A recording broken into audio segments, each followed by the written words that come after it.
Hey everyone, welcome back to my channel Scale Up. In this quick tutorial, I will show you how you can remove members from Messenger group. It's super easy. Let's get started. Open up your Messenger app and log into your account and go to the group. And once you comes in your group chat and you can see over here members, add or like new name like this.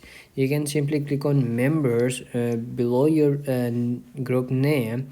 Once you click on that, you will see over here bunch of members over here that you have previously added, and now you want to remove one of the group members. So you have to do is click on that chat or like the nameplate, and you will see this pop-ups over here. So you can see at the last option, remove from group. So once you click on that, it's gonna be removed from the group, and that's it. That's how you can remove it.